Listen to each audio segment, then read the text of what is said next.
you might remember teachings that we did here on the broadcast back a few months ago as we were teaching through the Gospels.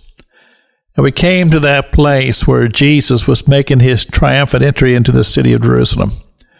And Scripture tells us about how that the people from the outer regions up in Galilee and those areas, they'd followed Jesus down, and they were excited about him coming into the city on the donkey, and they were just praising God. They were just shouting, excited. They put the palm trees or the palm branches down for Jesus to walk on. It was just a glorious time. But the learned people, the ones who were the religious hierarchy, they were embarrassed by all of this. And they said to Jesus, Jesus, make them stop.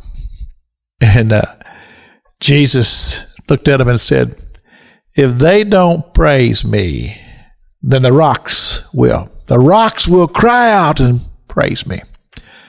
Well, I take that same thought over to the book of Joshua. And in the book of Joshua, we read about the time had come. It was time for them to cross over into the Jordan, or cross over the Jordan River into the Promised Land. And a lot of excitement, quite a buzz going through the crowd. Joshua had told them, it says, Moses, thy servant, is dead. Scripture tells us that God had magnified Joshua before the people. And now he was going to give the command for the priest to step into the water and see what God's going to do. But he said, I want you to pick out 12 men from every tribe. And as you're crossing over, I want these 12 men to pick up a stone and carry it to the other side. And then they are to keep that in their possession until Joshua calls them together and says, I want you to pile these stones up. And he says, as a memorial, so that when the next generation comes by, parents with their children, and they say, what mean these stones? Why are these stones piled up that way?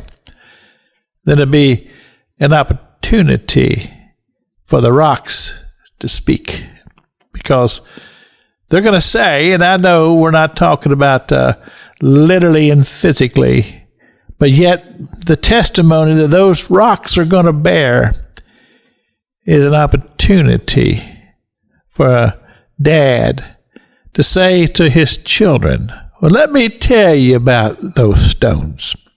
Let me tell you about what God did. Let me tell you how that the Jordan River just stopped and the water began to just back up. And how that we walked across on dry land, how that God did this tremendous miracle. Let me tell you all about it. See, the rocks were given testimony. So many things in life are that way. So many opportunities are given to be able to share faith. And it's so important that we share our faith to the next generation, that they will know the same God that you know, so that they too can have the same peace of heart concerning their eternal destination that you do. It's Pastor Jack King with the gospel on the radio broadcast.